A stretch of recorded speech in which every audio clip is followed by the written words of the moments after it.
Khammam pavilion ground లో mega masters ఆధ్వర్యంలో నిర్వహిస్తున్న master cup state level cricket tournament రెండో రోజు ఖమ్మం రాజమండ్రి జట్లు తలపడ్డాయి.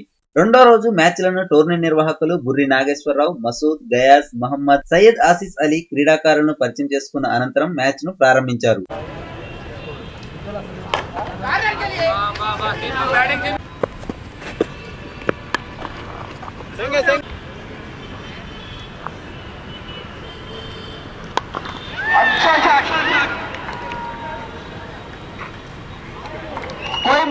ఈ సందర్భంగా టోర్నీ ఆర్గనైజర్స్ మాట్లాడుతూ ఈ మాస్టర్ క్లబ్ లో రాజమండ్రి, కాకినాడ, హైదరాబాద్ వంటి ప్రాంతాల నుంచి 8 జట్లు పాల్గొంటున్నాయని చెప్పారు. పోటీ ప్రపంచంలో క్రికెట్ కు ఒక ప్రత్యేక స్థానం ఉందని, దానిలో రాణించి యువకులు నైపుణ్యం ప్రదర్శించాలన్నారు. ఈ టోర్నమెంట్ ను రెండోసారి నిర్వహిస్తున్నామని, తమకు సహకారాన్ని అందించిన ప్రతి ఒక్కరికి మరియు తమకు ఆర్థిక సహాయం ఇచ్చిన స్పాన్సర్స్ కి కృతజ్ఞతలు తెలిపారు.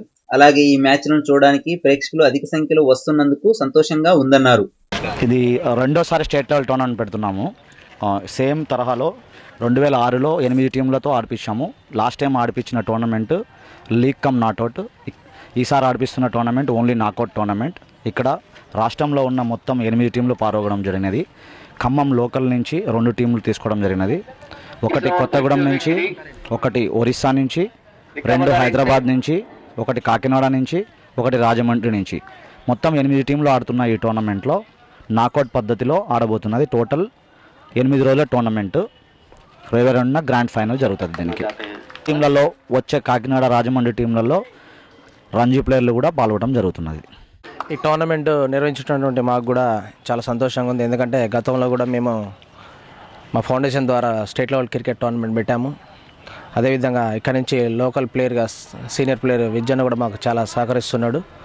బయట నుంచి టీంలు రావడానికి, అదే టీంలలో ఉన్న రంజీ ప్లేయర్స్ కూడా ఇక్కడికి వచ్చి ఆడటానికి గతంలో వచ్చేవాళ్ళు కదా, ఇప్పుడు బాగా వస్తున్నారు ఆడటానికి కూడా.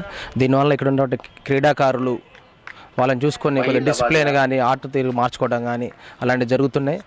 స్పాన్సర్స్ కూడా మాకు అడగగానే ముందుకు వచ్చి మాకు స్పాన్సర్ చేసినటువంటి వాళ్ళు హాట్ స్పాట్ కారిన్ వారికి ముఖ్యంగా ధన్యవాదాలు తెలుపుతున్నాం.